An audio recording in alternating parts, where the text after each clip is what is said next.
Thiruvananthapuram DCC അധ്യക്ഷന്റെ താൽക്കാലിക ചുമതല N ശക്തൻ ഏറ്റെടുത്തു. വിവാദമായ ഫോൺ സംഭാഷണത്തെ തുടർന്ന് പാലോട് രവി രാജിവെച്ച സാഹചര്യത്തിലാണ് എൻ ശക്തൻ DCC അധ്യക്ഷന്റെ താൽക്കാലിക ചുമതല ഏറ്റെടുത്തത്. സ്ഥാനമൊഴിഞ്ഞ ശേഷം പാലോട് രവി ആദ്യമായി DCC ഓഫീസിലെത്തി ചുമതല എൻ ശക്തന് കൈമാറി. നിലവിലെ സ്ഥിതിയിൽ സംസ്ഥാനത്ത് വീണ്ടും LDF അധികാരത്തിൽ ഏറുമെന്നുള്ള പാലോട് രവിയുടെ ഫോൺ സംഭാഷണമായിരുന്നു പുറത്തായത്. തദ്ദേശ തെരഞ്ഞെടുപ്പിൽ വൻ ഭൂരിപക്ഷത്തോടെ വിജയിക്കുമെന്ന് ചുമതല ഏറ്റെടുത്ത ശേഷം എൻ ശക്തൻ പറഞ്ഞു. കോൺഗ്രസിന്റെ സുവർണ കാലഘട്ടമാണ് വരാൻ പോകുന്നതെന്നും എൻ ശക്തൻ പറഞ്ഞു. ഗ്രൂപ്പില്ലാത്ത നല്ല പ്രവർത്തനം നടക്കുന്ന ഒരു കാലഘട്ടമാണിത്. അത് ഈ വരാൻ പോകുന്ന തെരഞ്ഞെടുപ്പുകളിലെല്ലാം വിജയിക്കും എന്നുള്ള കാര്യത്തിൽ സംശയമില്ല.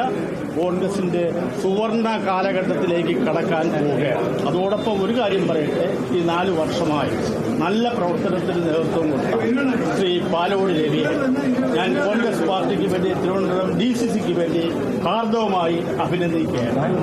ചില വാക്കുകൾ അത് നമ്മളെല്ലാം മനുഷ്യരല്ലേ, നമ്മൾ ഉപയോഗിച്ചു വരുമ്പോൾ ചില വാക്കുകൾ നമ്മുടെ ആരുടെയും ഭാഗത്തുനിന്ന് വന്നു.